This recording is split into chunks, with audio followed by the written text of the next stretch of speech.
Okay hello everyone आवाज़ आ रही है मेरी एक बार कंफर्म कर दो चैट में।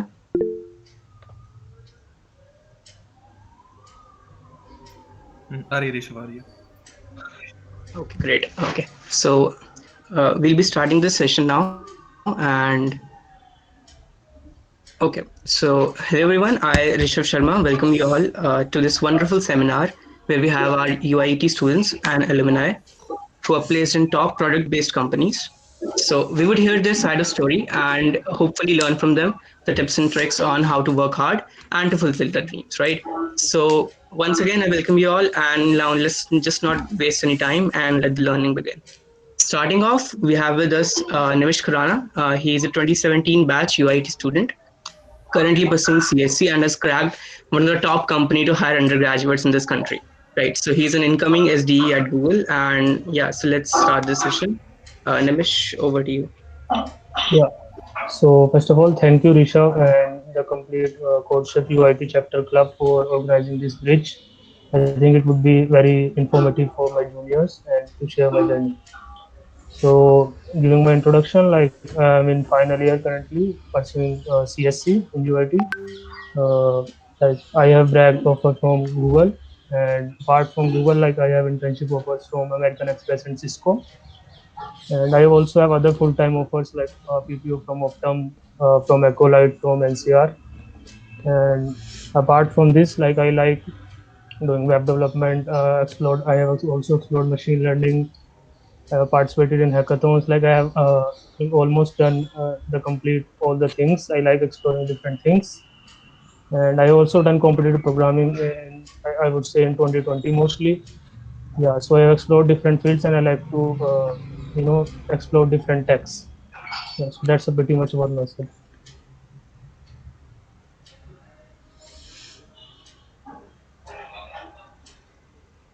Okay, so Nimish, can you tell us more about the journey which you were, So Yeah. yeah. Actually, I was writing a blog. So can you share my screen so that I have written some points and I can reiterate over them? Okay. Once again.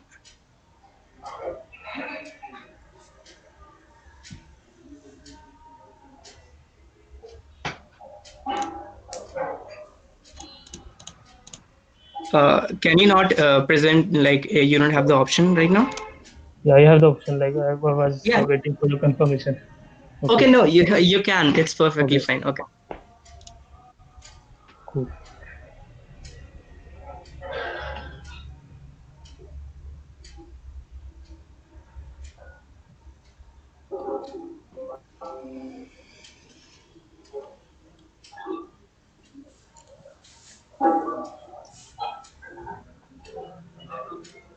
So like I would like to tell my journey what I did in like 4 years of my college. In currently, I would say 3.5 years of my college, so that everyone can get an idea. Like some people ask me questions like, should we only do development, or should we focus on CP, or should we go on platforms like CodeChef, CodeForces, or should we only do lead code?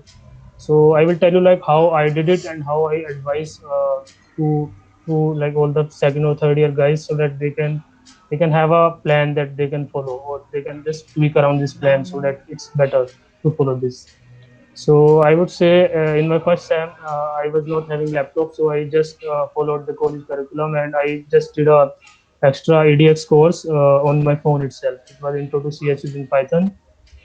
I just read Let Us See thoroughly, and I highly recommend Let Us See and like the C++ Balaguru Swami book. And I think reading books is a great way of achieving knowledge, and I highly recommend reading those books. And in my second and third sem, like we were having Dr. Akashdeep Sharma as a DS professor. So in the third sem, he was also in our lab, and I really appreciate that how he taught us DS. And I mostly, I knew basic DS already because I was having CS in 11th and 12th. So, but like to brush up the skills and to have strong fundamentals, I implemented all the basic DS in the lab, and I took help from Geeks for Geeks. And but I say that if you are in currently like third sem, the second year students, so I would say just don't just don't be afraid of implementing things from the scratch. You should be really good with the fundamentals.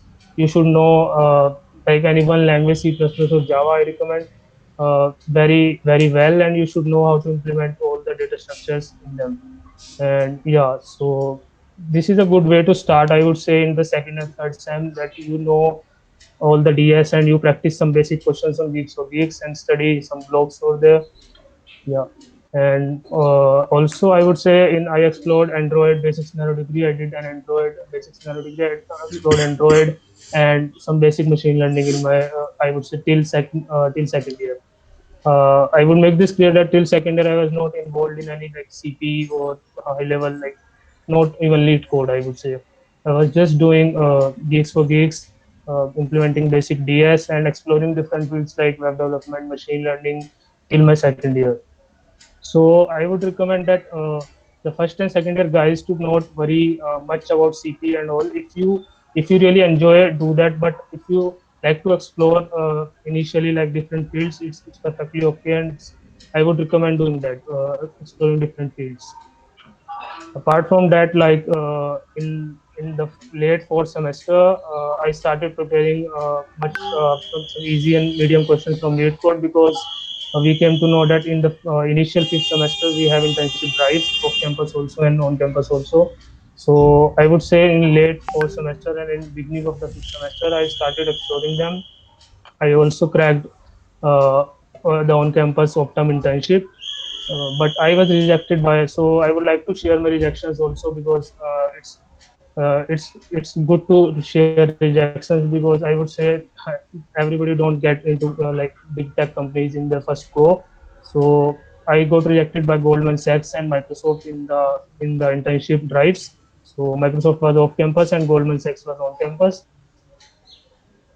I cracked the test, online test of both of those, but I could not get through the interviews. Like what happened in Goldman Sachs was I was prepared more for like DP and stuff, but I did not prepare much for linked list, and linked list like screwed up my interview. Like I was rejected. I could not solve one basic linked list question, which was finding the intersection point of two linked lists. So I would say don't skip any topic. Just prepare all the topics like linked list, arrays, greedy. I would say all the basic questions are asked from these topics, and they only test your, I would say, thinking process. How do you communicate well? How you can explain your thought process. That all is really important. Don't just run around complex topics like segment trees and all. They are important, but not so much from the interview point of view, I would say. So moving around, and so I would say most of the preparation which I did was after getting rejected by Microsoft and Goldman Sachs. So let me also share my journey of Microsoft. So when I got the interview, like I was given two basic questions. Like I know most of the like third year guys would be aware of those questions. One was buy and sell stocks on lead code, which is a very easy question, and the another was searching counting the number of negative numbers in a sorted matrix. So I also authored that question on the lead code. So those two were easy questions. I also completely solved them, but even after solving them, I was not shortlisted for further rounds, because I also knew within myself that I could not communicate well with the interviewer. I could not get a vibe that we all are on the same page. We are syncing both good. So I would say it's really important in the interviews that you don't only solve the problem, but you are able to make the interview convinced. Like you are really good in explaining your thought process, and the interviewer is really like very convinced that yeah, you are good to go for coding the solution. Then only code the solution. Yeah, and then I would say in 2020, like in the lockdown, I get a lot of free time, and I utilize that free time by starting CP on CodeChef and CodeForces. Like I was thinking that from a long time back that I should get my hands in CP, and I thought this is the perfect time because I had around 6 to 7 months. Like I would also advise the third year students currently who want to get into CP and don't think that you are late. I also started CP like about in my fifth semester in around February 2020. I did CP for consistently around 4 to 5 months, and I did feel very good improvements in myself, that even doing CPO for 4 to 5 months, consistently participating in short contests really improves your, I would say, thinking process, your coding skills, your debugging skills, your writing code really fast. And all these things also help in the hiring contest, online coding test, in the interviews itself. So yeah. And apart from that, like lately when I was very near to interviews, I only focus on lead code. And I recommend that if you have an interview like in a month, so I would recommend only practice problems on lead code or interview bit, and don't go around with CP and all, because CP helps in building your thought process, in helping you, increase your problem solving abilities. But lead code is a good interface for interview like problems, and even direct questions are asked in companies like Amazon and Goldman Sachs also. I wouldn't say that Google asks direct questions most of the times, but yeah, I got like one question directly from lead code also in Google interviews. So I highly recommend lead code, doing first of all doing those top 100 like questions and top 100 interview questions, starting from there and then moving around to different topics, and doing 20 to 30 medium questions of every topic. Yeah. So talking about my placements experience, I would say for the on-campus placement experience, I had a PPO from Uttam, so I wasn't allowed in like companies less than 10 lakhs. So I was waiting for good companies like Amazon. I knew that it visited last year, so it would also visit this year. But what happened is like, I would say I even dropped out of like Zscaler. I underperformed in the interviews. Don't tell anyone. And I was pretty sure that I would crack Amazon if Amazon comes, and I waited for Amazon. But then what happened was Amazon came, and I even attempted the complete test, both the coding questions, all the MCQs. But even after attempting the complete test, my name was not in the interview shortlist. So I was pretty I was completely broken that day, and that was really a bad time for me. And like all my friends tried to support me. I really thank them at that time, because I thought that I really waited for the company which rejected me even after attempting the complete test. And from this experience, I would like to share that don't rely on any single company in placement. So because luck can be like, your day can be bad on that day, and it's not like, even if you do your best, it's sometimes it doesn't work out. And you should be like really open minded and take the opportunity which comes your way. And yeah, and then I was like, the day the Amazon result came, one day before that I was having my Google telephonic interview. It went well, but that day I was like very sad that there are 5 more Google interviews and I don't have any other opportunity in my hand, good opportunity in my hand currently. So I was worried at that time. But yeah, things like move on like this, and you just keep working hard, and just not you can just try to minimize your luck chances, but you cannot completely eliminate it, I would say. And then I also got later a business analyst internship from American Express on campus, and SW internship at Cisco off campus. Yeah, so for off campus, I applied to a lot of companies. I also like got offers from Cisco internship, and some companies like NCR, Ecolite for internship plus FT, and lastly like the offer from Google. So yeah, so that's pretty much about my journey.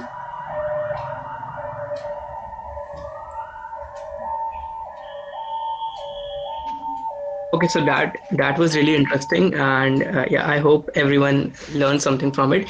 So now, Nimish, we have some questions from our viewers. So, shall I proceed with the questions? Yeah, sure. Oh, okay.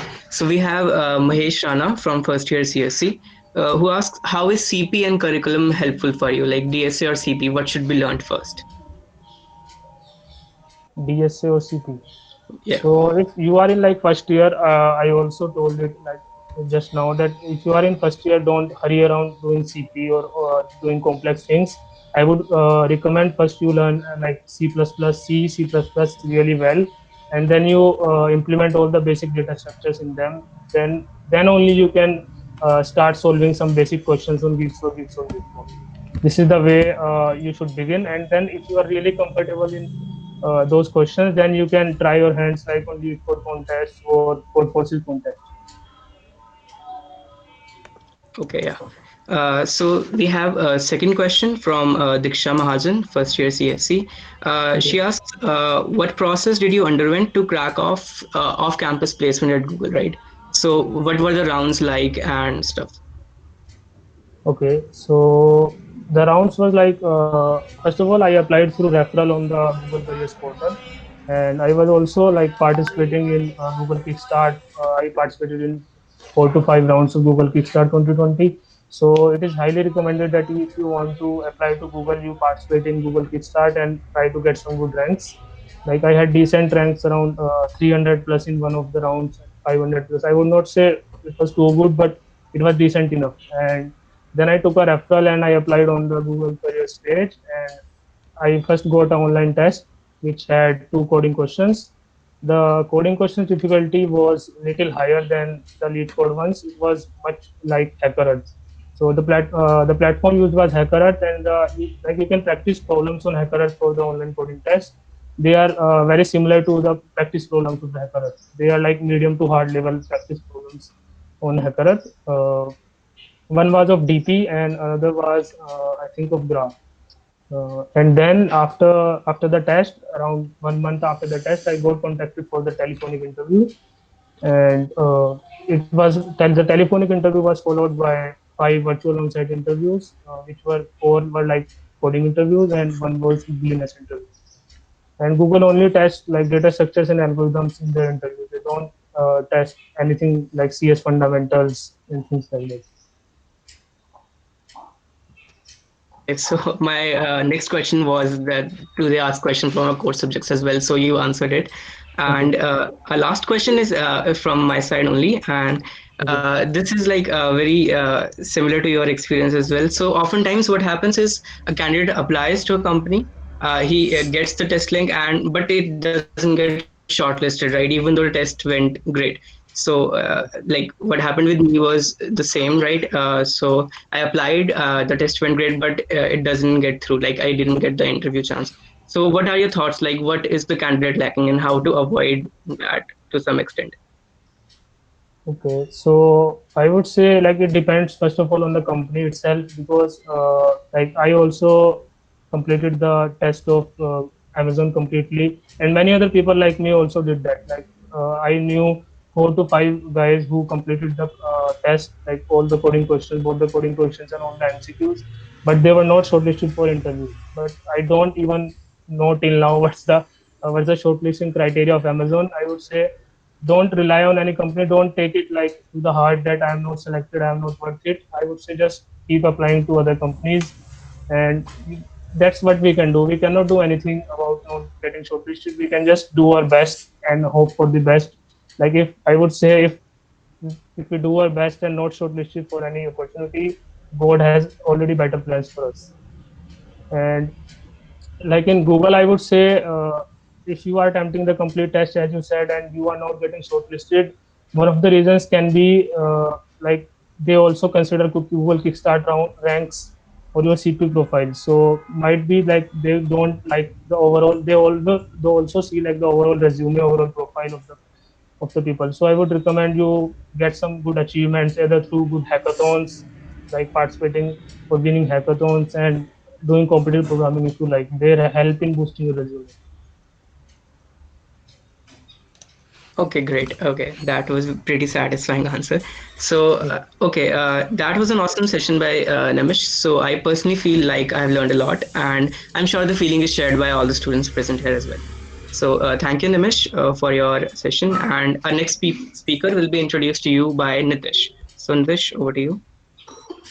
So yeah, thank you Rishabh and thank you Nimish Bhaiya for such a good session. Thank you so much. So, so guys, now it's time for our that senior who made our college proud not only once but twice. Firstly, he's among the first student in UIT to get a software engineer role at Microsoft. Secondly, he represented UIT at ICPC regionals and gave its all-time best ranking of AIR 33. So without a further ado, I welcome Shivang Bali. Yeah. Hi everyone. Am I audible? Yes, Bhaiya. Uh, okay. So I think I'll go by sharing my story, like how did my 4 years went out, and then I'll go with the tips and everything that you are waiting for. So I'll start with my 12th class, actually 11th and 12th, when we were preparing for JEE. Actually, at that time, like I was having the hectic schedule, like 6 hours school, because I was in a KV, which in which we can't have basically dummy admissions and all. And I was having a coaching in Allen, so 5 hours over there. So like even every day, I got my 12 hours into school and coaching in itself. So I didn't had much time for self study. That's why I landed up in UIT. And in the first year, my plan was to give JEE again and get into a better college if possible. But our college exams, if you know, are basically our minors clashed with JEE mains, so I couldn't score better in those. And the final semester ending exams for second semester, basically they collided with. I had an exam in college the day next to our JEE advanced exam, so there also nothing better. I guess I had it score 110 in advance and I guess 150 in JEE mains. So not that good luck. And in first year, actually in first year itself, I started CP because I had computer science in 11th and 12th, and I had a background on C++, so I had some experience on that. So I started CP in that year also. So basically, I did mostly problem solving questions on HackerRank. I think, yeah, on HackerRank, and I guess two, three on the CodeChef only. None. I mean, like no other ID or platform I have used till now except LeetCode for last year. So that's all what I did in the first year, and I had troubles with some subjects like you might also be having like physics, modern physics, if anyone is having that in first year. So first year went like that, and at the end of first year, I realized I am not going anywhere else. So better be focused over here rather than trying to get out of here. So I started like exploring all the fields. So I started with the web app project, which we did in the first year industrial training, which we have in the break between 2 years. Like after every year, you have a training or you have to prepare a project.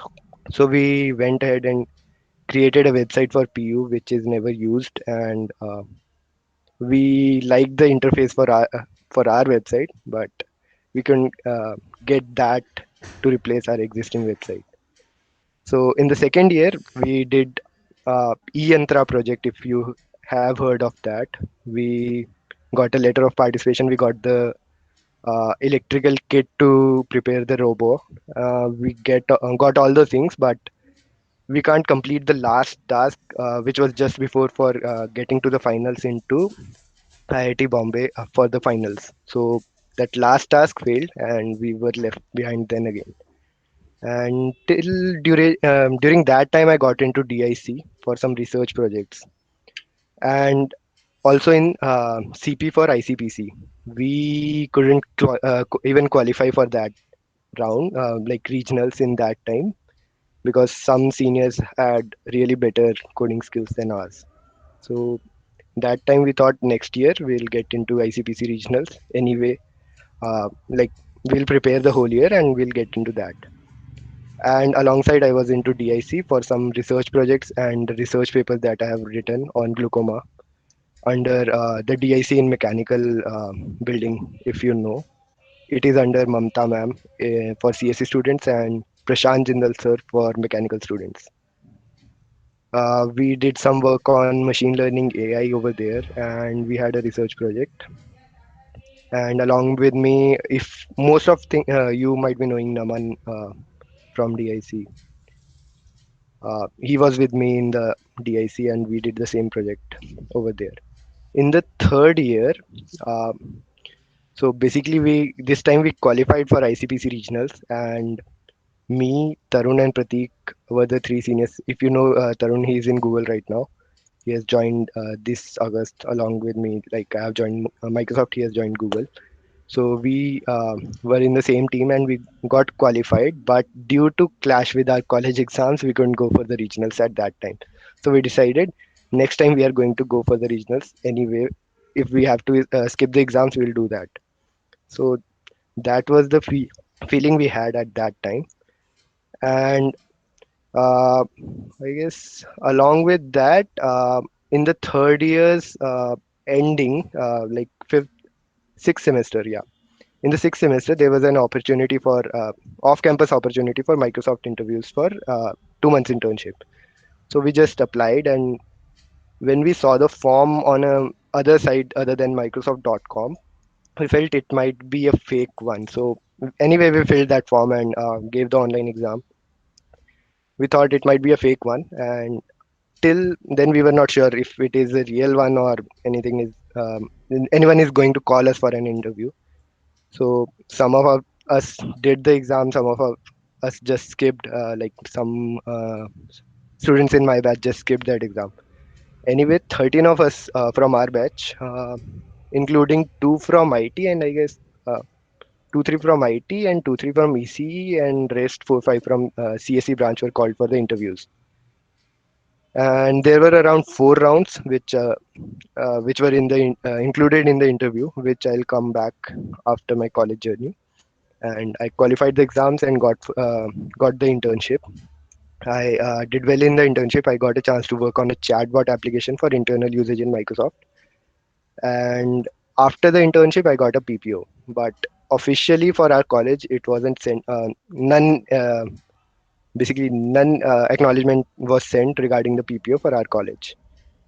And after that, when came back, I just started exploring other fields that I haven't explored yet, like Android web application development and basically a GUI based application for Windows or Linux, basically using Tkinter and Python. I tried that also. So I worked on a project with one of my classmates, Pratik, for Sudoku solver using Google OCR for detecting the grid. Which you can just click a photo and upload it, and we'll provide a solution for that Sudoku solution. And along with that, we worked on a one spot files application, which is just nothing, just cloud storage for multiple accounts. Like you can have a Microsoft OneDrive storage and Google Drive at one place. So we have that application on the Play Store, but it wasn't a good application at that time. So it is still there, but you can check that as well. We did these projects in the fourth year, and in the fourth year, because I didn't had much of an interview experience, because I got that only one interview from Microsoft and I qualified that, and that too was for internship, so that wasn't that hard. I expected that wasn't that hard like other interviews should be. So I thought of giving a try to our college placement interviews. So for that, I got a PPI for Infosys 8 lakh CTC. I don't remember the role. And other than that, I cleared the Zscaler, yeah, Zscaler's interview, which came to our university, our college last year. And I guess 3 students were selected, and I was one among them.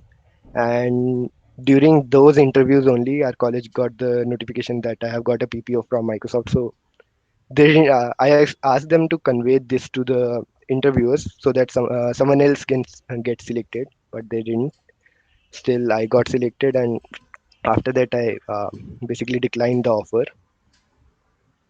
So these were the things that I went through throughout my college life.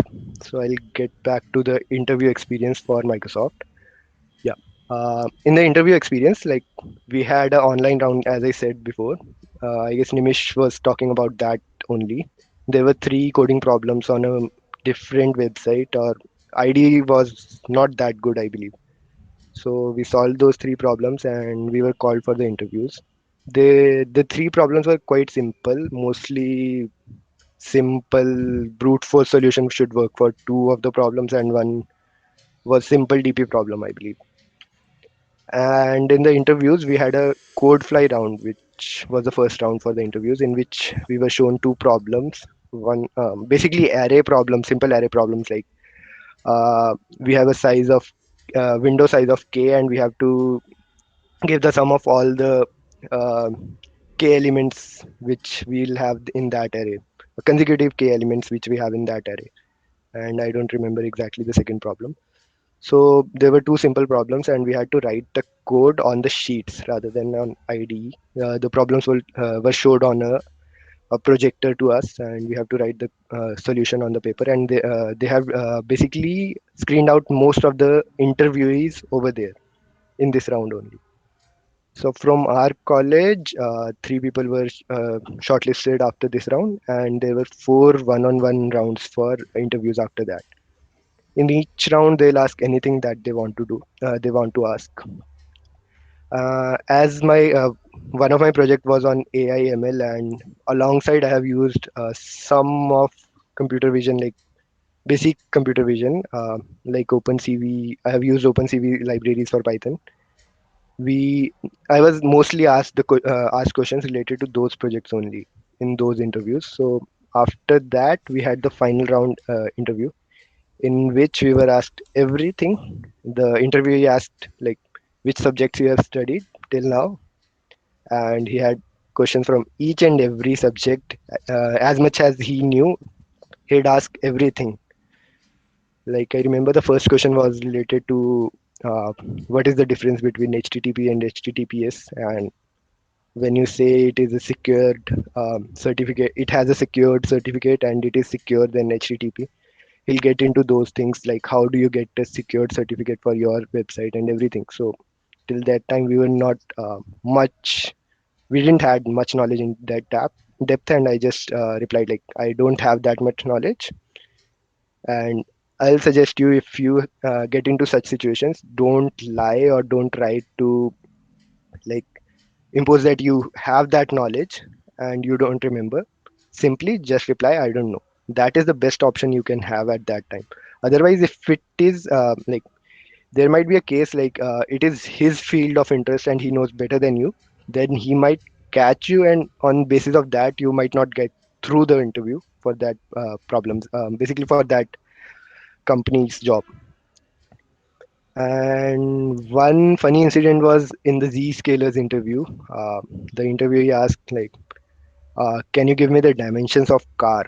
So I thought like I just asked him again, what do you mean by what do you mean? He said, just give me the dimensions of car. So I just said like it might be 2.5 meters by 1.5 meters and 1 meters height. So he said, no, not car. It is actually character. So I said, okay, no problem. It is of 1 byte. So this is what happened in the first question for Zscalers interview, but still I got cleared through those things, and we had a laugh in the last interview about that with the interviewee. And in the last interview, what happened was in the Zscalers final interview, they asked many Linux commands. So most of them I didn't know. So I just simply said, I don't know how to use that command, or what is the command for that thing, that sort of thing. But so he was asking what happened. You were answering everything. What happened to you? So I said, just I don't remember. If I need these commands, I'll just Google. Like I'll just search on the net. Why would I remember everything? So they said it's fine. So that was my interview experience and my college life. And yeah, so let's come to the tips that I'll give to you. So basically, the first tip would be I'll recommend everyone that you should try out everything in the college life, because that is the only time that you can try out other things. Because once you get into the job and you get into one kind of job, so it is really hard after that to switch the type of job you are getting. Like if you get into basically engineering, but you are more into the PM side, program managers, which is mostly after the uh, management's degree. So if you are more into those, it is better to explore everything in the college life rather than going into the job and then switching it. Because what would happen is the benefit you have got till that time going into that job will be nullified when you switch the roles. So it is better explore everything and then search for a job that you want to do. Like in my case, I have explored AI/ML, web applications. Yeah, one more thing, I have developed one of my portfolio websites as well. If you want, you can have a look at that. So on websites, Android development, I have explored most of the things. So at the end of the day, I realized that I wanted to go into more into compute, basically development of microservices and APIs. So that is the kind of job I'm currently having. So it is better. Second tip would be never stop learning, because once you stop learning, your growth will be stagnated. So anytime anything you are getting new to learn, just go for it. It would be better. You might not require that knowledge later on, but it is still better to have that knowledge. You never know, whenever you might require that knowledge anywhere. And apart from that, start building your resume. Never mind if you are in first year or third year. It would be better if you start building your resume as of now. Whatever you have, add it to the resume and get it basically reviewed by anyone in the any of your relatives doing a job in basically software development industry or the industry you want to go to. So explore those things and start developing your resume from the earliest as possible, because you won't be knowing that even in second year or third year you might get an opportunity for like I got an opportunity for Microsoft off campus. Interviews were held and I had to submit a resume. So it is better to be prepared rather than preparing one resume a night before that opportunity. So it is better if you go through that. And one more thing would be improve your friend circle, because those are the people that you basically that those would be pushing you. Because like in my case, my friends used to talk some of the things that I never knew. So those things motivated me to know like what is happening in the tech industry and what is the new thing going on. So those things you might like in your friend circle, you will share something and those people will be sharing something. So that kind of thing will push you up and help you and grow more. So like if you might be knowing that I'll share some fun facts that recently going on in the industry. Everyone must be knowing that Tesla's shares are going way too much up, and Elon Musk surpassed Jeff Bezos for the richest man in the world. Along with that, I guess no one would be knowing that Wipro's CEO is Wipro is having a new CEO which joined in July last year. His name is Thierry Delaporte, and he is not an Indian. So you might be knowing that various US companies are having Indian CEOs, but one of our companies are not having an Indian CEO as of now. So, and one more controversy going on with WhatsApp, that people are shifting to Telegram or Signal app. So these are the things that you might be knowing. If your friend circle is really good, they might be sharing these kind of things with you. And apart from work and these things, oh, I missed out the ICPC. Yeah, sorry. So in the last year, we went out for the ICPC, me, Pratik, and Tarun again, the same team, and we solved five problems in the online round for the college rounds, college qualifiers. Yeah, and we went for we were like 90th, I guess 90. I don't remember the exact rank. We were around 90s for the overall India region in the college round, And after that, in the on-site round, we were 33rd in Kanpur on-site, which was held on 30 and 31st December 2019. We chose that date because we knew uh, we knew that college isn't going to have the exams till that late, at least this year. So we chose that date because we didn't wanted any other clashes with the exam, so that we are going to miss out that opportunity. So we went for that, and that is the only trip I had in my 4 years of college, because I was a localite and didn't get much of a chance to go out for trips with my friends. So that's it. And one last tip would be, uh, please do have your hobbies with you.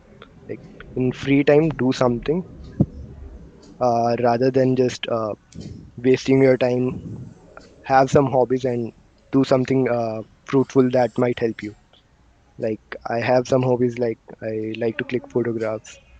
Uh, I have a collection of coins. I guess I have around 400, 500 coins from, in which 200 are from India, and I guess 200, 300 are from foreign countries. And I love to explore the new tech that is going on in the world. So that's all from my side. Yeah. Yeah, so thank you, Shivang Bhaiya. Your journey was so much of diversified areas. So we have some questions from our juniors and my fellow mates. So the first Yeah. question is from Siddharth. He's in CSE second year and asked that apart from Microsoft, what all other big companies you applied for internships, if you remember, and how did you come to know that internship opportunities are open here or not? Okay. So I guess I didn't apply it for any other companies, but for the fourth year internship, which we have for 6 months, I have applied for two, three major companies, and like Amazon, I applied. I wasn't shortlisted, and for American Express also, I applied online on their portal. For IBM, I have applied, but never shortlisted or never called for the interview. And even for the college interviews, I was planning to sit in the Amazon interviews, but college said, if you get through, we won't allow you to go back to Microsoft. So I said, it is better to be at Microsoft than Amazon. So that's it. And for the information from sources for these information, you can find every information over their career portals. For every company, they have a career portal. Apart from that, have links with people in these companies on LinkedIn, because most of the time they are sharing, at least for the like software developer one post, they would be sending out these LinkedIn posts for referrals. So you might find one over there. And the important thing would be, like, in every social media platform, if you optimize these things according to your requirement, you'll find these information over here on any portal, because these information are shared over all the social media platforms. So it is better to optimize according to your requirement rather than exploring other things. You can find these things over any portal, like uh, LinkedIn, even on Instagram you can find these details. Yeah, that should be fine. Okay, so my second question is from Yuvraj. He's in IT second year, and he asked that apart from DSL Go, is it lots of project or build CGP or any other things? And does CGP matters at off campus? Okay, so for CGPA part, I believe that is for just cut off, uh, basically shortlisting the people that are being applying for this. So that is normally below 7.5 or 7. So if your CGP is above that limit, then it would be fine, and you won't face any rejection based on that CGPA. And for CP algos, DS algos, and projects, I would suggest it is your choice how you want your resume or your profile to be. Because if you're exploring those fields, you can get jobs based on that. Because I got a job based on projects doesn't mean that you can't get a job based on DSL goes mostly. I had varied projects and some experience in internship and some experience in CP as well. So it was a little diversified, so I can't say exactly that one thing would benefit more than the other thing. Everything has its own weightage. You have to explore which one you want more and which one you want less. Okay, so the last question is actually the summary of all other what the other juniors were asking.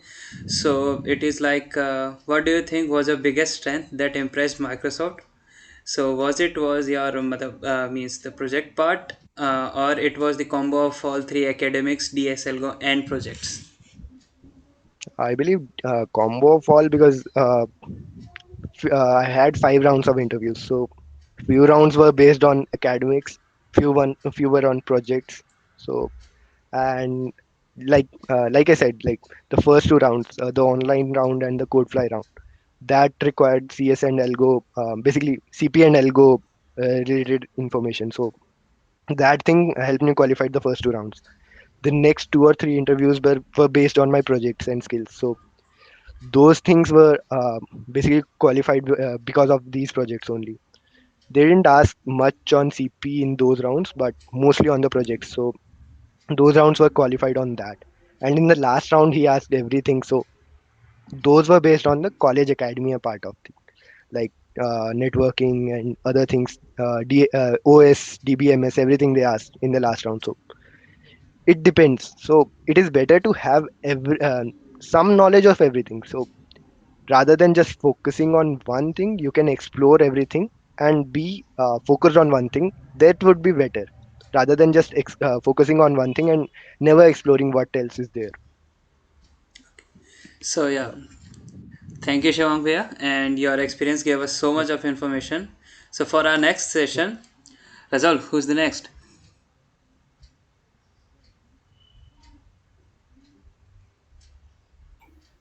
Am I audible? Yeah. So, who doesn't want to stand out from the crowd? And our next senior does it like a boss. He's the first non-CSIT student from UIT that got into Amazon. Let's welcome Shivam Gori with his exciting journey to Amazon. Shivam bhai, up to you. Bhaiya, your voice is a bit low. Your voice is a bit low, bhaiya. Can you make it louder?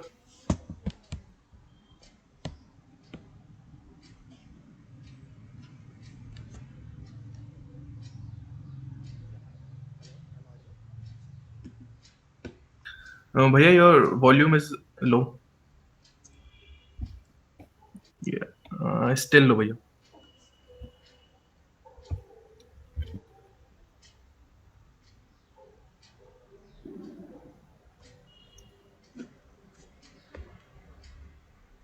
Hello. Yeah, now it's fine. Now it's fine. It's fine now. Yes, yes. Okay, thank you for the welcome, right? And after hearing Nimish and Shivang Bhaiya's journey, you would be a little bit disappointed by my journey, but I'll start with my 11th and 12th. So after 10th, everyone is pretty, feeling like a boss because they have scored 10 CGP and so on. So I was a little overconfident and I had 11th and 12th in CS, right? So I just explored MySQL and stuff in 11th, 12th. And after 12th, as I was overconfident, I couldn't score well in my JE, right? So I landed up in being UIT. And my first year would be similar to Shivang Bhaiya, because in first semester I was also feeling like I haven't performed very good in JE, and I landed up being UIT. So I'll give it a try again. So I started preparing for JE in the last of first semester, and I messed up my first semester and I got CGPA of only 6, right? And as I am in Triple E, so not that a good experience. So the teachers was like, okay, okay. And in the second semester, I prepared again for JE Advance, and I wasn't attending much classes, and I skipped most of the classes, and my attendance was very very low. I'll say it was around 50 or less than 50. And I went for the exam, And after giving the exam, I knew, I haven't scored well because, I wasn't preparing for it, and I was just skipping my classes, and I wasn't, very, focused that moment. So everything was, not going in my direction, and also uh, felt a rejection from, again in JE Advance, JE Mains, and again, skip messed up my second semester also. So it's really weird to say that, I won't, you know I don't generally say to people, but just for the sake of this, journey, I'll say I got 5 backlogs in my second semester, right? So it was really embarrassed. I was really shattered because I wasn't able to score well in JE also. I scored like enough to get CSIT in only IT, or maybe EC in UIT itself. But I thought, why to again go in the same college, so I skipped that also, and I had 5 backlogs, so it was pretty sad for me. So in the that was pretty much about my first year, right? So nothing at all, no studies, nothing. First semester 6 GPA, second semester 5 backlogs, right? So in the third semester, I started with classes, gave backlogs, few backlogs, nothing well, no studies at all, no CS stuff till now. In the fourth semester also, I cleared some of my backlogs, and I was just left with, I guess, one or maybe 2 backlogs. So fourth semester also went just like this only, didn't give a damn about studies and stuff. And my CG was very low because I wasn't much into triple E. So I didn't like the atmosphere there, and the teachers were, if you know some teachers from triple E, you'll be getting that they're not that great. They don't prefer you to look out for something else, some other opportunities. They are just like, some teachers are, but not all are, right? So they will be just focusing on, you have to study, you have to perform well in class, you have to just do that only. And fourth semester went like this only. But in the fifth semester, actually what happened was, I shifted my flat, and I went into a flat of my friend, which is from Ambala only. And he was in CGC, right? CGC CSC. So after a few weeks there, I realized he was working, and he used to work on DSS stuff. He used to code in C++, and he used to try on GFG. So after a while, I was like, what are you doing? He told me stuff about that, and I was like, okay, I'll study it. I also gave it a try because in my 11th and 12th, I had little bit of C and MySQL. So I knew some stuff, basic data types in C, and I said, okay, I'll just try. So I didn't have laptop at that time. At the fifth semester only, I had a basic MacBook, which is late 2009s, and it wasn't a great laptop. It used to work so slow. So I remember when I started doing some CS stuff, I used to code on my phone, and it is pretty hard to code on phone because you have to make square brackets, and then again a square closing square brackets to write a code. And I used to, at that time, in the middle of fifth semester, I used to code in for like arrays. I just knew that arrays, strings, so just the basic DS stuff. So it was in fifth semester, right? So then I was after being with my friend, he used to work on trees at that time. So I started with pointers classes. So on the fifth semester, this was it. I started with DS and stuff. At the end of the fifth semester, I applied for all my leftover backlogs. So they were just 1 and 2. So in the Jan it got cleared, and I had a CG of, at that time on the fifth semester. After clearing fifth semester, I had a CG of like 6.56. So I'd say CG won't matter until unless you have skills, right? So I'll just talk about it later.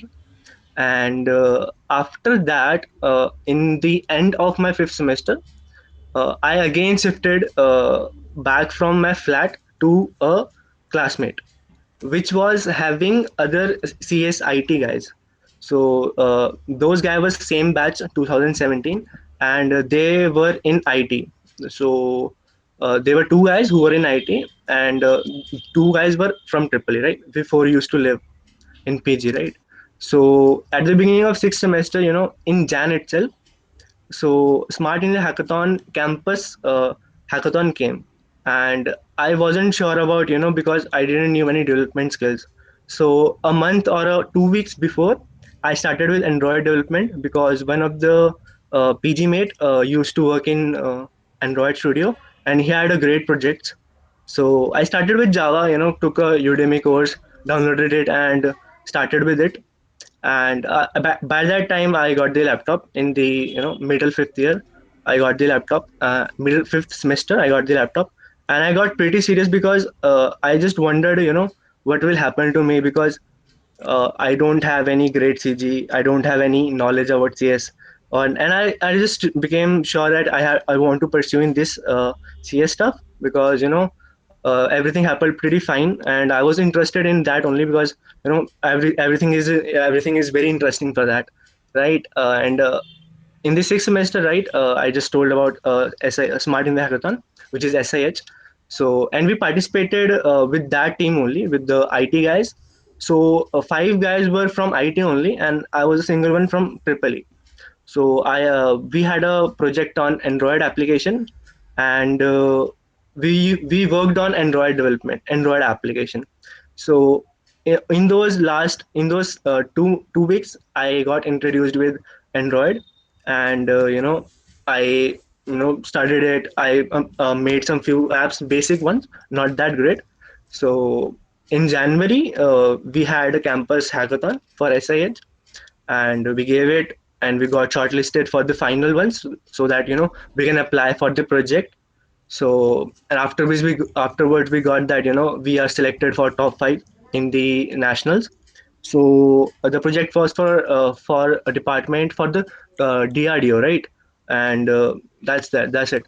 And in the sixth semester, in the starting after January, there the opportunity will you will also be getting is for Deloitte Technotsub. So for that also, there is a team of three guys. So I two guys were from Tripoli, and one from was from IT. And for that also we made a good project. We made Android application and web application, and used ML. So at that time I got introduced with basics of ML. I didn't got in depth, but I got pretty much idea like how it works and all. So after that, for the web application and Android application, I made it on my own. No one helped me. I was the only one responsible to merge ML into websites, and trying out and building website and Android application on my own. So that time I got introduced with ML and website. I already had some few experience with Android application, so that went pretty fine. And after that, also, okay, I forgot to mention about Yantra. In my fifth semester, also, in August or maybe October, you'll get opportunity for Yantra. You have to register for. There's an exam online. There's a team of four. You have to register it, and the exam is like pretty much simple. So just basics of how software or how hardware works. So we gave that, and we also got the as Shivang Bia said, you get a kit with instruments and hardware. You have to make a project. You are given a theme, and we did that as well. We went to top 100 in eYantra, and after that, in my sixth semester, it was mostly about making doing development skills, not that didn't went that depth into DS and CP stuff. CP was far away. I did only DS basics, classes, trees. I went up to trees only, not DP and graphs till sixth semester. But as lockdown happened, I went, I just remembered, how will I apply for jobs, because as I am from Tripoli, that many companies don't even allow Tripoli to sit in the exams, or for sit in for the on campus interviews. Maybe a chance company will allow for EC, but for Tripoli they are very few companies, so Amazon is one because Amazon doesn't have any eligibility criteria. But for the American Express or maybe top software development position companies, they don't even allow, they just allow CS or IT. So at that time, I knew that if I didn't work, so the thing was, which I thought, because how can I compete with CSIT guys? They have all their curriculum with DS, they have AI, they have OS, they have CN, they have everything. But I only had one subject, which is C, and that is, it's basic. It's in first year only. It's basics. So I didn't knew about anything. I tried on my own with Android, web development, and ML, as I said, just the basics of it. So those were, just the basics. But how can I compete with the CSE guys? So I just planned out, let's, break the stuff. I have done some development. I have good project because two, three projects are very good. Which one is finalist in SIH, that's good, and also for Deloitte Technotsub, I have top 200. Okay, that's pretty fine. I have a project top 100 in Yantra. Okay, three projects are fine, and those are good projects. So I left the development at that time, and I started working in the lockdown for DS stuff. And for that DS stuff, I used to work on GFG. Approximately, I used to give all my day to DS only, and I did like maybe 400 questions of GFG in the lockdown period only after March. And on lead code I also started. I did some like 200 questions only. So July came, July, you get to get very anxious, and you talk to few friends. And as Shivang Bia said, your friend circles needs to be great. I say yes, because uh, at the last of the fifth semester, I didn't knew anyone from IT or CSE. I didn't knew anyone. So after that, my friends were from IT, and I got to know many stuff from them only. So yeah, that's pretty true. You have to have great friends. They will help you a lot.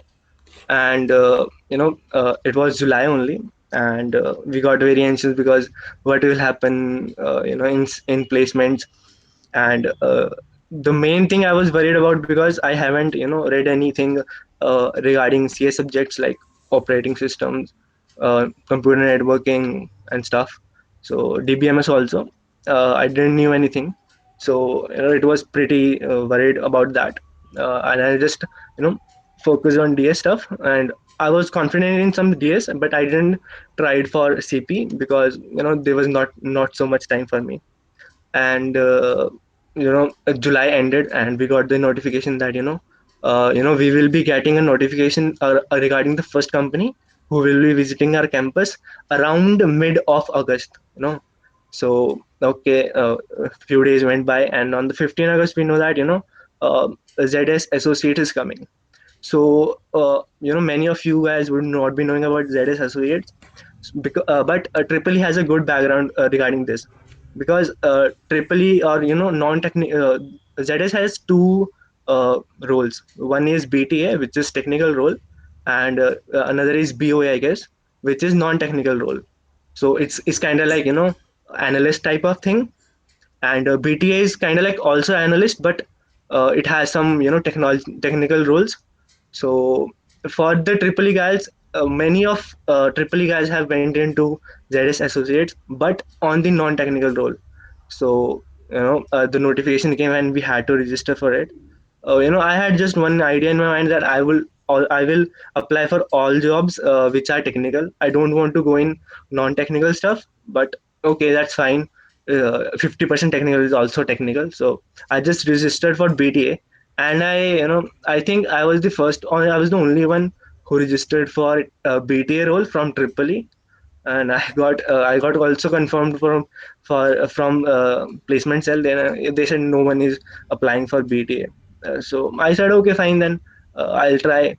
And we had to give our exam or something like that around 20th August.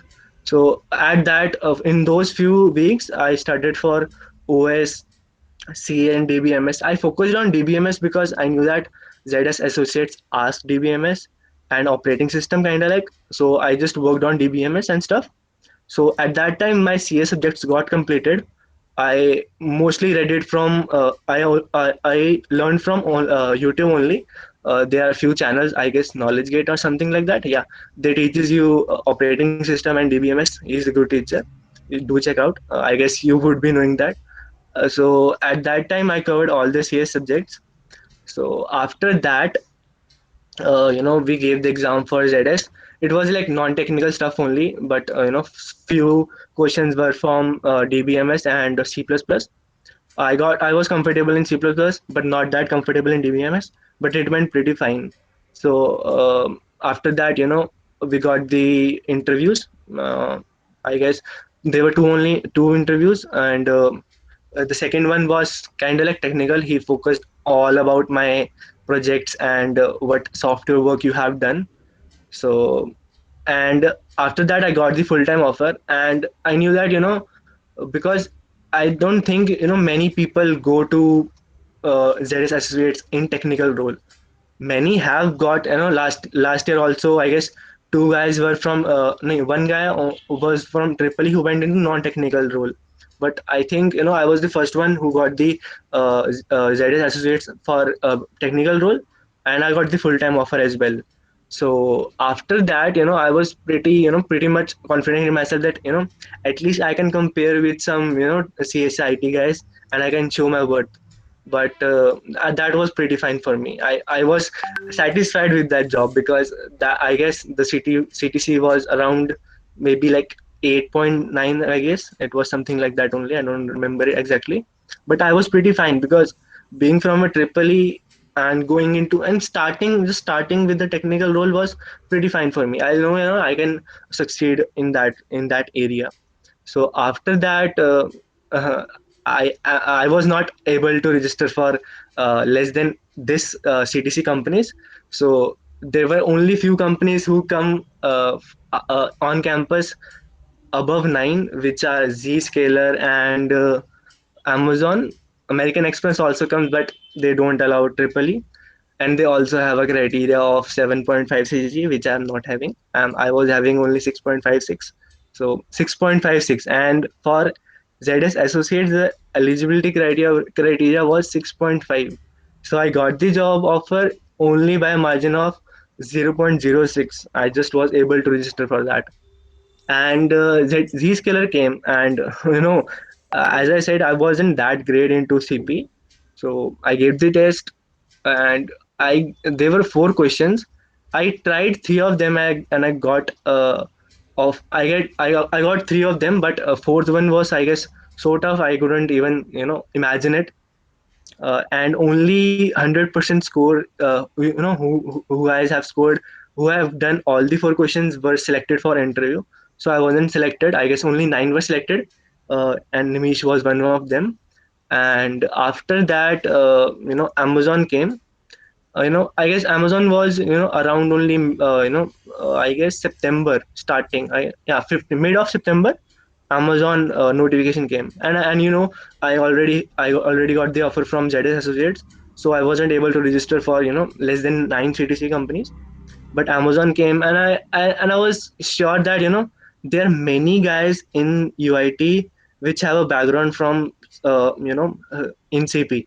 So like Nimish is a 5 star. I know him. Okay, I didn't talk with him any moment, but I used to stalk everyone because what is happening in college, and how how many guys are there, or how many good students in there are there in UIT. So after after getting to know name is got cleared in Zscaler, I checked out. He was 5 star and he has a good rating. So there were many students in UIT which has very good rating in CP and stuff. So I knew that Amazon would be very hard to compete with CS because there are so many guys. I remember, I can say that there are at least 5 to 6 guys which have very good rating in CP in our UIT in my batch. So I was pretty not that confident in Amazon, but we gave the test. I There were only two questions for coding, and one was from graph. It was not direct question. Yeah, it is direct question on lead code. After a while I searched, but it was on graphs. So both questions went fine. I did all the test cases and all. So after that, we found out, I was shortlisted, and I had a plan to go to, some area, or maybe my friend. But at the yesterday night I got the notification that I'm shortlisted for the Amazon interview. So we had, I guess, 4 days. Afterwards, 4 days we were having our interviews. So what I did in those 4 days were, I just went to GFG. I went to archives, and I just read experiences. Nothing else. I didn't, I don't think so. I didn't even tried more than 10 questions. I didn't wrote more than 10 questions in that. I just read experiences. I just, saw if a question was like, I haven't seen it, or maybe I'm not getting the approach to solve it, then I used to solve it. But rather than that, I won't be coding it, because why to repeat a thing? So just my approach was to just read the experiences, get as many as questions as I want, and just know the pattern what Amazon wants, what the pattern is in the interview experience, in the interviews as well. So for those 4 days I did that only. And afterwards, we had our interviews. So what happened was, a day before we got the notification that we will be interviewing, and we also got the interviewer. So the interviewer was, his name was Shivam something, and I was excited. We had same name, so I just searched him on LinkedIn, and it went out that he was also from electrical. I was very, very, very happy, because at that time he will be understanding me. But then I saw his education. He was from IIT Roorkee. Then I was like, okay, okay, he's a great guy. I have to be careful. But on the interview day, someone else came. I guess she was from IIT Bombay. She interviewed me. There were only 2 rounds, and had three questions. We have to just write our, we have to tell our approach, and we have to write the questions. So that, first round was pretty easy, but for second round they had, difficult questions. And in the starting of second interview, she said, we will be talking about your resume, and we will be talking about your projects, which I was confident about, because I myself had made all the projects with my thing. So I knew that I can do that. I will be, I can explain very well. But the time was, not, we had not much time. We didn't had much time, so she skipped it. We just had three questions each, and I coded all of it, and I explained very well. So she said, okay, fine. We don't have much time, so I'll just drop off. So after that, we got to know, this is the only round. We only have 2 rounds. Now only result will come. So I remember that night. I didn't slept at that night, because I was just holding my phone. I was just scrolling the Gmail. When will I get the email? When will I get the email? So that night the result didn't came out, and the next morning around 12, uh, placement cell coordinator, which is my classmate only, which is my classmate. So she texted me, congrats, bro. I said, don't joke around, bro, because Mary, I won't be handling it if you're just joking with me. So she said, no, no, you are selected. मैंने कहा, okay, okay, fine, fine. I was very, very, very happy, because being from Tripoli and clearing that also, was not expected, because there were so many guys in shortlisted which had interview, and those are pretty good guys, I know. So I was not that good, not that excited, but after hearing, I got selected, but it was very good feeling. So after that, I already got 2 offers, so I wasn't able to even register for other companies. And after that, American Express came, so I wasn't able to register. Other reasons were, Triple E wasn't allowed, and also CG was not great, so that didn't well. But I applied for internship in Postman. this was before Amazon. After this was before getting uh, offer from Amazon, which I wasn't rejected in because he the interviewer was just focused on the basics of the computer science, because I think he saw my resume and he just saw that I'm from electrical, and he was just focused on pure CS fundamentals, which I'm not that great into, because I haven't read all the basic things. I just did operating system C, computer networks and DBMS in just like 1 month. So I'm not that great into basics, but after a while I did many, I read all the stuff and gave time to myself. So in Postman I was rejected, and I don't think after getting Amazon I have applied for many job offers, because I wanted to do the internship in Amazon, and many offers are with internship only. So I just didn't apply it. So that's, I guess, pretty much about my journey. I guess you won't be very happy with my journey, because I started around end of my fifth semester. So not that great journey with respect to Nimish and Shivang Bhaiya, but hats off to you guys, man. And that's it from my side. So thank you, Shivang Bhaiya. You have you have been an inspiration for all non-CSIT students who want to get into computer science as a job. So you answered most of the questions that I had, but me and some of my friends were curious. Were your backlogs brought up in any of the interviews, or Sorry, can you repeat again? like were your backlogs brought up in any of the interviews or any placement process?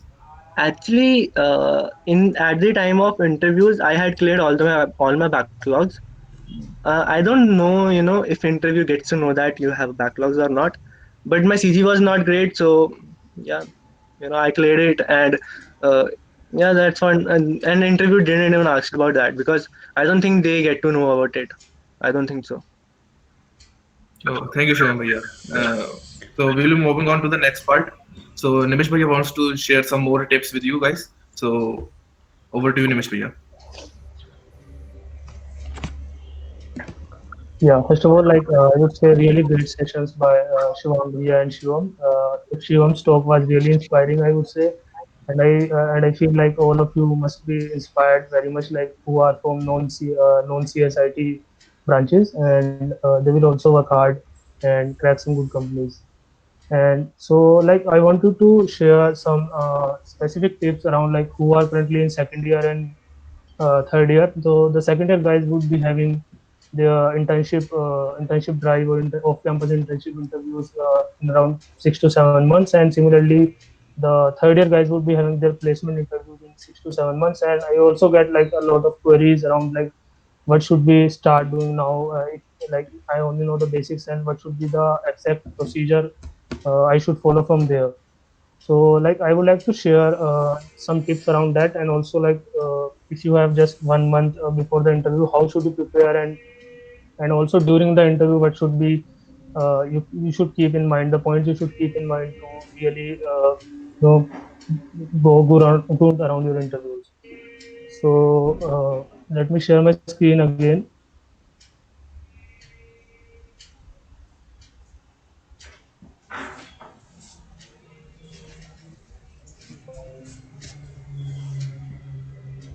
So yeah, so first of all, like I would say, if you are in first year, you are a beginner, or like you are in your second year and you just have started doing coding, I would say don't be like demotivated. Just learn C++ or Java. C++ is recommended because it's also in our syllabus. So just stick around C++ and really get good hold over STL and all the built-in functions, built-in libraries which you will be using, because in interviews you would not be implementing things from scratch. They would not generally tell you to like implement priority queues or implement any BST or something like that. You should really know well the built-in functions which the languages provide, so that uh, you can use them effectively. Like if I tell you like what Google judge you on, they don't specifically judge you on any coding language. But they what they judge is like this is the assessment criteria of Google. To share with you. Mm, yeah, so if Google judge you on these 5 points. The recruiter shared this with me. So first of all, they judge you on your coding skills, on your data structure and algorithms, good communication, and independent attitude and time management. So what all these mean is that you should not only focus on solving the problem. You should really focus on explaining your thought process to the interviewer, like you and interviewer should be on the same page. Like if you are giving an interview and in between you felt like interviewer is not following up you should ask some questions like, are you following up, like does this make sense to you? And this really helps in knowing that if is the interviewer following you, are you on the same page, because that's really important, I would say. It is not like if you are speaking for 10 minutes and after that the interviewer said like, I don't get what you were saying on the past 10 minutes. So that's really a waste of time, and time management is really important in interviews of like Google, because we are given 40 minutes around, and there can be two medium questions in those 40 minutes or one hard question in that 40 minutes. So if two medium questions are asked, it's generally recommended that you solve one question in around 20 minutes. And those 20 minutes are like you in the first 2 to 3 minutes you listen to the question and you ask any clarifying questions to the interviewer, and then you think 2 to 3 minutes and you tell like the first idea which you get in mind. You should clearly immediately tell that this is the brute force solution for this question, and then you should think on optimizing that solution. So I would say like for the next 8 to 9 minutes or 10 minutes, think around how can you optimize, think different options in your mind. I would say always, like if you have a graph question, if you have a metals question, think if you can formulate it as a graph, and what other, like keep in mind all the things like can DP be applied here, can graph BFS be applied here, if it's like optimization problem, can bind research can be applied here. So you should think all the different options in your mind, and if you get like that this can be used here, tell immediately to the interviewer that I am getting these thoughts, because sharing your thought process is really important. What they are testing you on is uh, mostly on your thought process. My last interviewer like said me in the beginning only that I will be judging you on your thought process more, not on the solution more. So focus more on your thought process, how you think. I will just judge that more. So I would say these are the important things to remember during the interview. Like you should focus on time management. You should focus on explaining your thought process well, and the other thing is like you should be writing clean code. You should be giving good naming conventions. You should be writing modular code. You should be defining functions. Like if you are doing a different thing, like finding the sum of an array or something like that, you can just define an abstract function sum, and you can say like I'm assuming this function does this, or you can use a in-built-in library function for that purpose. So these things are really important to keep in mind during the interview. And yeah, so let me see if I missed something. Yeah, and take care of the edge cases, and like if you first of all if you write the code, and then always try run your code on one of the test case. So if the interviewer has given you a test case, take that test case only. Otherwise take a test case of on your own and dry run your algorithm on that. Like in my one of my interview, I when I dry run my this was a question on trees, and when I dry run my code, I I myself pointed out around 2 to 3 cases which I was missing, and it is better to point out that mistakes yourself, because if interviewer points out that mistake, that creates a bad impact on the interview.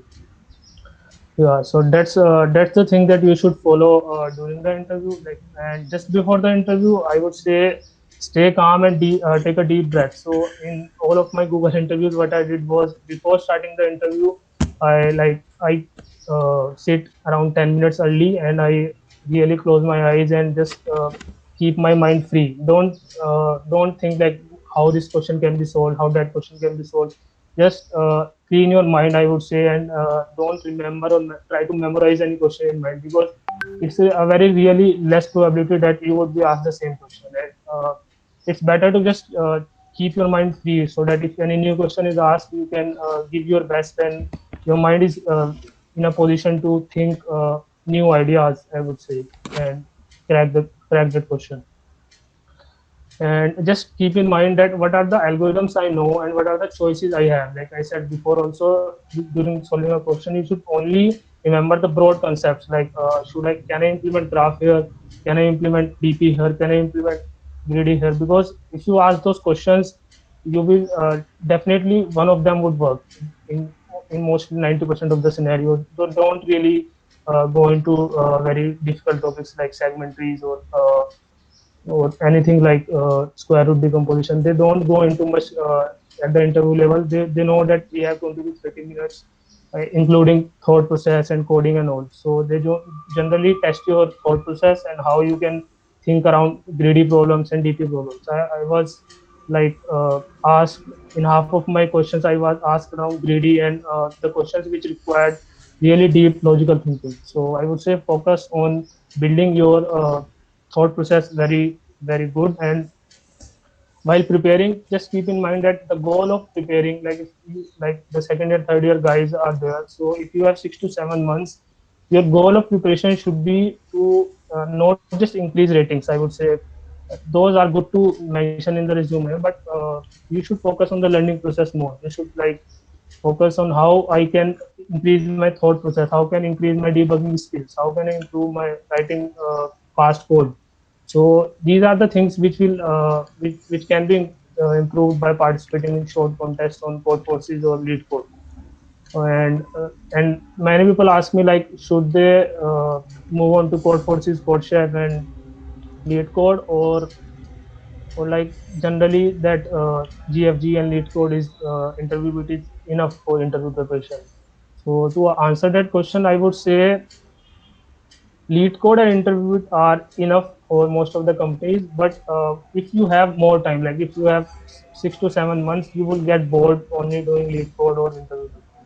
You can do lead code or interview just around 2 months before your placement season or your like off campus interviews. But this is what I also did. Like I was doing lead code from around one year, but I became inactive in between because I was bored of the lead code. And what I saw is that participating in contest kept you motivated and also excited that you are competing and you are solving some real problems during the contest. And also so that excitement of getting a good rating is also there. So I would say participate in contests. Like you can start with lead code virtual contest. They are also really good also from the hiring test perspective. Like the hiring test of Amazon, Google are very similar to that lead code medium hard questions. And also like hacker at I would say practice on hacker at medium problems for the hiring test. And for only switch to code forces short contest, like if you feel like you are bored and you want to try that thing also. I won't recommend much the code chef long challenges, because if you have less time, they don't are worth the time, I would say. I personally participated in 3 to 4 contests, but only do it like if you have a lot of time. And they take around 10 days. And when used to participate in them, I used to only think about them like when I in the night also, when I used to only get thoughts around those questions. So your complete day would be, I would say, wasted in the long contest. So I won't recommend much the long contests of CodeChef for the third year students. And yeah, and like if you are like if you are just 1 month away from your interview, I would say when you are like solving problems on lead code, when what I saw is that people try to solve more and more questions. They focus on the quantity, not really the quality. So I would say when you are solving problems on lead code or interview bit, what you should focus on is like if you are solving a graph problem, but you should think if you cannot solve that problem, what are the things you should analyze that think that what are the things that stop you from solving that problem, where you lack. And analyzing that thing, even if you like take an hour analyzing that thing, that's completely fine. You should invest time in that. You should not focus that that my target is solving 500 questions or 600 questions. That does not help much. What really is helpful is if you solve one question and you try to generalize the patterns. Like this is the pattern. This technique can be used in this type of questions. this technique can be used in like this type of questions. So if you generalize these things and you try to find patterns in the question also, that would help you solve a lot of problems. Like if you generalize a pattern, that would help you solve around 10 to 15 questions immediately. Though you don't need to even code them, you can just think around them. You can, this is almost similar to that one. Then you don't need to code or submit that one just to increase your question count. I would say just focus on quality and improving yourself, and don't focus on solving a lot of questions on lead code or ELG. And yeah, and let me share with you like how I used to note down the things, the patterns which I find out. So it's really helpful. Like if you are like 1 to 2 months away from an interview, and if you are solving questions on lead code or anywhere else, it's better if you write down some observations which you get. Like this is my Google document which I prepared when I was preparing for Google. So I was like these are mostly the graph tips because I was focusing more on graph. I came to know that Google asks graph more, but I was only asked a single question from graph. So like when I was preparing, like if I get to know any new technique or any new pattern or any I was stuck on any question, so I used to put a link to that question or the things which I came to know that like if you read here, you can see that like in the DAG questions we can apply DP to find longest and shortest path. This is the observation which I get, and this solves around, I would say, 10 to 15 questions which are tagged Google in lead code. So just try to note down the observations and the patterns which you got while preparing, and kind of prepare a Google Doc or something where you uh, note down those observations which you can look around just before a day before the interview. And it is also recommended that you practice like on not any ID, because uh, in interviews it's mostly like you would write on the paper if it's a physical interview, or on any editor which don't have the feature of completing the auto completion. So I used to like practice here on the Google Docs. So this is the complete questions which I did during my Google preparation. And similarly for Amazon, when I was preparing from the on-campus Amazon, I used to these are the questions which links which I used to put there, like the questions which I found really great, and these covers like most of the general patterns. So you should at least put 1 to 2 links of the questions which of a pattern. So that way you will have around a library of 20 to 30 questions which cover mostly all the patterns, and then you can just a day before the interview you don't have to go through all the questions of lead code or that. You can just refresh your patterns revising those questions only. Yeah, so I guess that's pretty much it. Yeah, that's what I wanted to share, like in the end.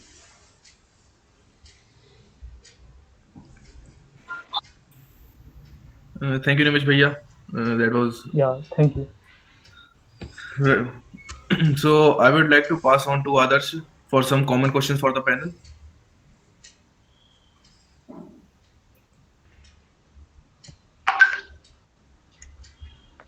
Okay, guys. Since is my voice audible? Am I audible? Yes, yes. Okay. Those were some great experiences from our seniors. Now, I would like to some ask some frequently asked questions. Most of them are answered, but there is one question: how to apply for referrals? How the referral system works? I mean, for applying off-campus interview. Can anyone of you answer that? Of the speakers?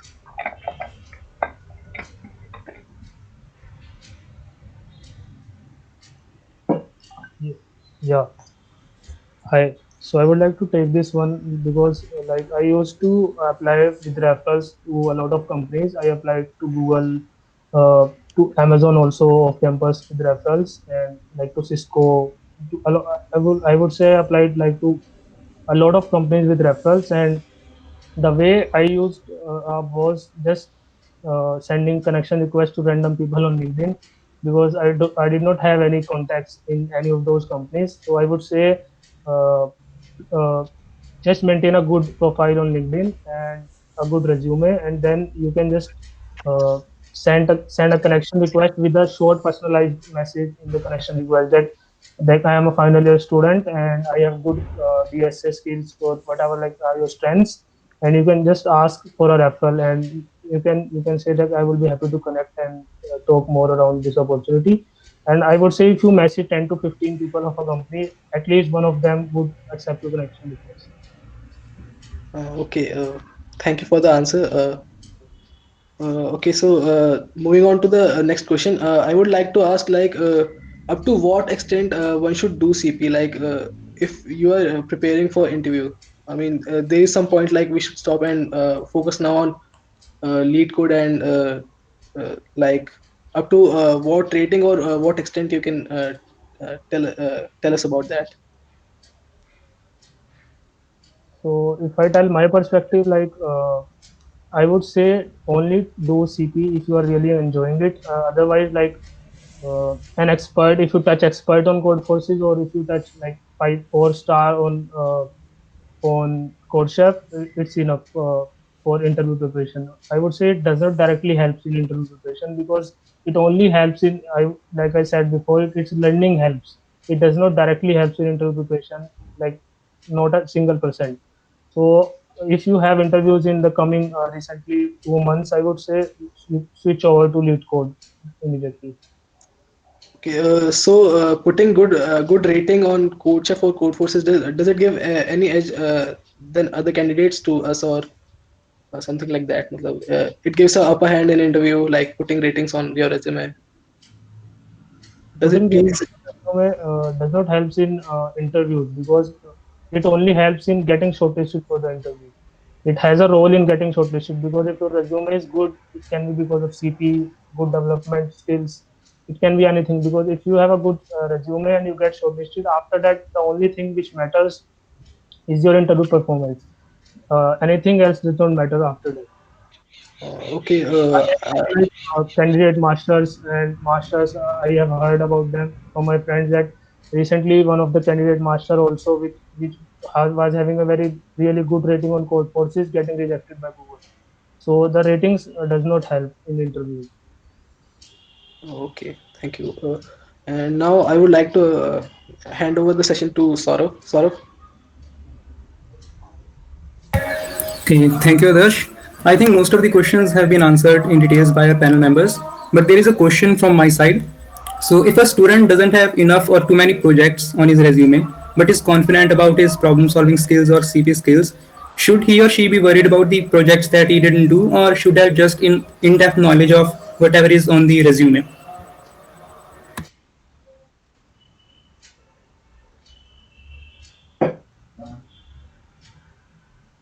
So should I take this one or anyone else is taking? Nimish, if you want, I can take this up. Yeah, sure.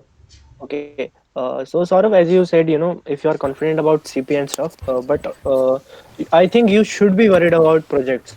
Not that much, but yes, you should be because projects are something like which you will be doing in your job or maybe something like that. But you should be doing. Uh, if Shivang, Excuse you me, want to excuse add? me. Let me interrupt. Saurav, Yeah. we are getting too much noise from your side. So can you please mute your side? Okay, okay. Yeah. Yeah. Shivang Bhaiya, if you want to add something, you can. Yeah. Basically, I feel if you have in-depth knowledge for something, you must have worked on some projects. Otherwise, you won't be having that much in-depth knowledge. Because once you go on for projects, you know the issues that you might face while doing working on that thing or working on that specific. Basically, you can say tech stack or the language you are working on. Otherwise, what happens is you have gone through a course, you might have the upper level knowledge, which we can say like creamy level knowledge, but you won't be having in-depth knowledge unless you work on a project.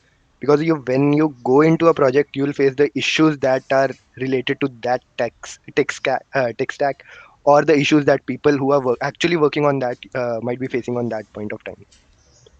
Like if you say like Angular, if someone has worked every 6 months or a year, they have a newer version. mostly they are basically backward compatible for one or two basically versions. Otherwise, if you have a Angular knowledge for 3 versions back, you won't be knowing what issues you might face while transporting it from Angular level like Angular 7 to Angular 10. So those kind of things you will be getting when you work on the projects. Those kind of things you will be knowing only that time at that time.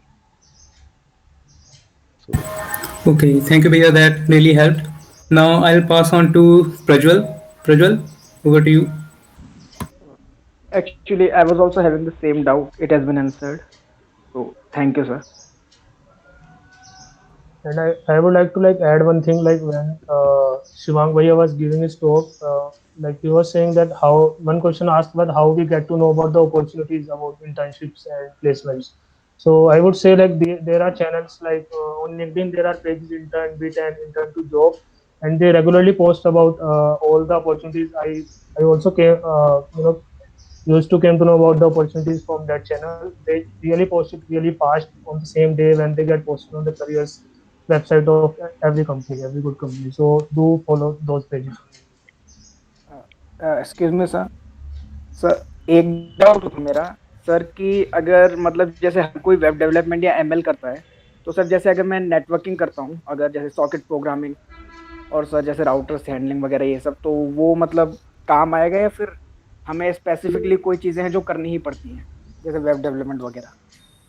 जैसे मैंने web development बिल्कुल नहीं की हुई तो उससे इनसे कोई इफेक्ट पड़ता है अगर हम नेटवर्किंग कर रहे हैं वेब डेवलपमेंट नहीं कर रहे specifically project point of view से. मैं कहूँगा यार देखो अगर आप नेटवर्किंग कर रहे हो तो नेटवर्किंग भी अच्छा है बट अगर आपका टारगेट है बिग टेक कंपनीज क्रैक करना तो आपको डीएसएल को करनी पड़ेगी फिर भी. नहीं सर Like, हाँ डीएसएल को ओके है. डीएसएल को वो क्लियर है सर. मैं वेब डी और एमएल वाला प्रोजेक्ट्स के लिए पूछ रहा हूँ. नहीं वो प्रोजेक्ट्स के लिए कोई स्पेसिफिक वो नहीं है कि आपको वेब डी पे ही करना है या फिर एमएल पे ही करना है. प्रोजेक्ट्स पे इतना कोई फोकस नहीं करता है कि आपको उसी टेक्नोलॉजी में प्रोजेक्ट आपको होना चाहिए.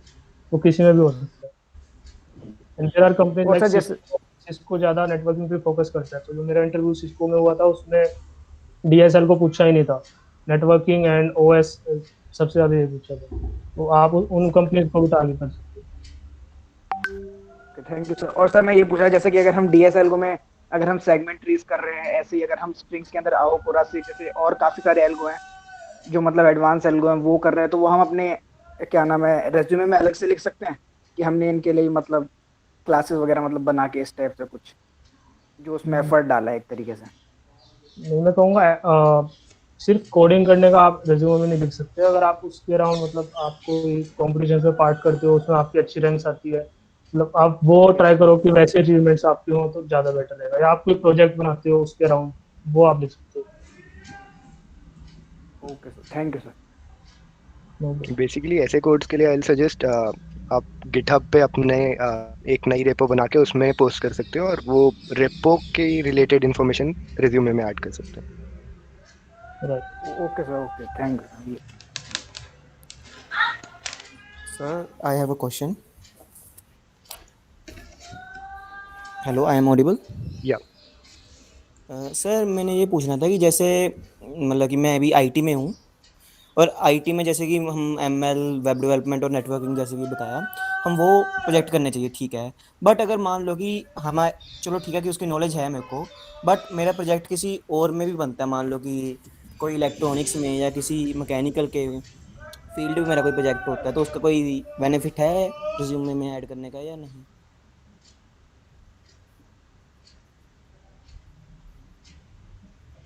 बेसिकली वो डिपेंड कर सकता है कि कहाँ पे आप किस तरह यूज़ कर रहे हो. क्योंकि वो अगर इन फील्ड्स में भी आ रहा है साथ में तो यू कैन शो कि ये इन फील्ड से रिलेटेड भी है और हार्डवेयर रिलेटेड इन्फॉर्मेशन भी है. जैसे आईओटी आजकल काफ़ी इमर्जिंग फील्ड है तो उसमें भी आप दिखा सकते हो कि हार्डवेयर से रिलेटेड मेरे को नॉलेज है. मैं वो भी शो कर सकता हूँ. So that kind of projects basically जो हार्डवेयर बेस्ड प्रोडक्ट डेवलपमेंट होता है उसमें बहुत ज़्यादा फायदे हो सकते हैं. जैसे अगर देखा जाए प्ले स्टेशन बन रहा है सो वो भी सॉफ्टवेयर और हार्डवेयर का मिक्सचर है. तो वैसी जगहों पे या फिर अगर गूगल में देख रहे हो पिक्सल्स है गूगल होम है ये सारे हार्डवेयर डिवाइसेस हैं तो इनका सॉफ्टवेयर और हार्डवेयर अकॉर्डिंगली ऑप्टिमाइज होता है. तो ऐसी जगहों पे अप्लाई करने के लिए वो ज़्यादा बेनिफिशियल हो सकता है.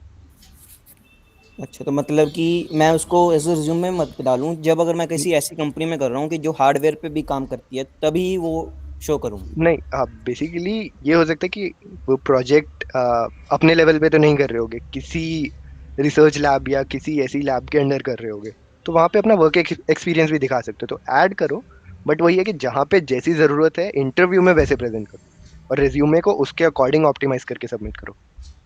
अच्छा सर, आपने जैसे कि कहा कि सर्च लैब के अंडर कर रहे होगे, जैसे मतलब मैंने अभी तक ऐसा कुछ नहीं किया कि ओके। मतलब मैंने खुद ही जैसे कि छोटे मोटे जो आईओटी वाली चीज़ें होती हैं वो की हैं, तो उसको ओके। कोई रिसर्च लैब के अंडर करना पड़ता है?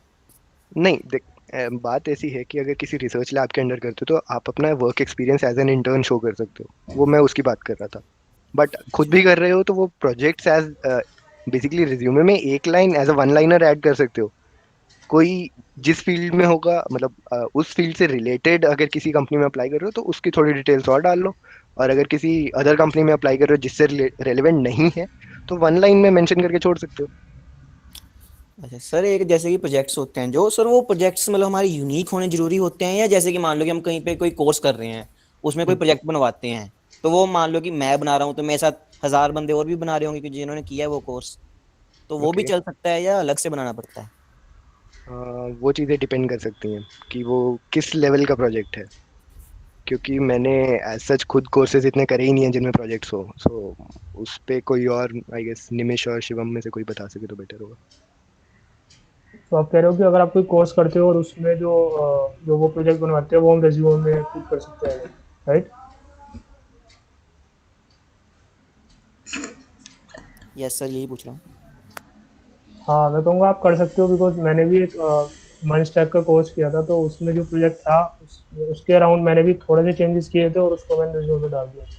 तो मैं कहूँगा इतना कुछ उसका पता नहीं चलता अगर आप सोच रहे हो कि आपको कोई बोलेगा कि ये कोर्स प्रोजेक्ट है, और इवन आप कह भी सकते हो, अगर आपसे कोई इंटरव्यू में अगर पूछता है कि आप कि ये कोर्स प्रोजेक्ट है, तो आप कह सकते हो हाँ जी ये वाला कोर्स प्रोजेक्ट है, और मैंने इसमें कुछ, आप उसमें एक दो चेंजेस कर सकते हो कि मैंने इसमें ये इम्प्रूवमेंट्स की थी, और इसलिए मैंने ये, और ये मेरी लर्निंग सी प्रोजेक्ट है, इसलिए मैंने ये प्रोजेक्ट पुट किया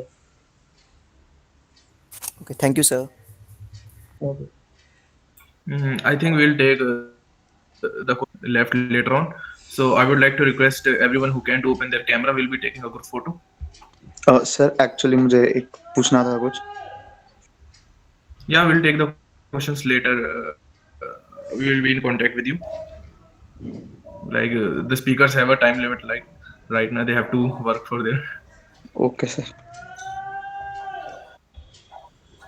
So the audience also, you should open your camera. We'll take a group photo.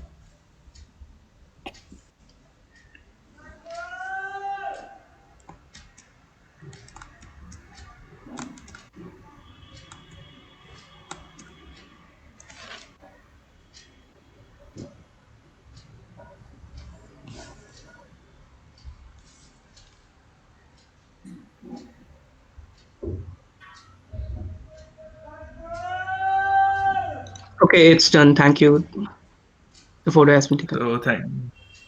Thank you to all the speakers and all the audience who have attended the session, and it has been really great. And Saurav, your mic. I did not expect this much participation from the audience, and it had been great session for our club. And I would like to host these sessions sessions like these more in the future. And now I would end the session. Thank you guys. Thank you all the speakers. Thank you everyone. Thank you. Thank you.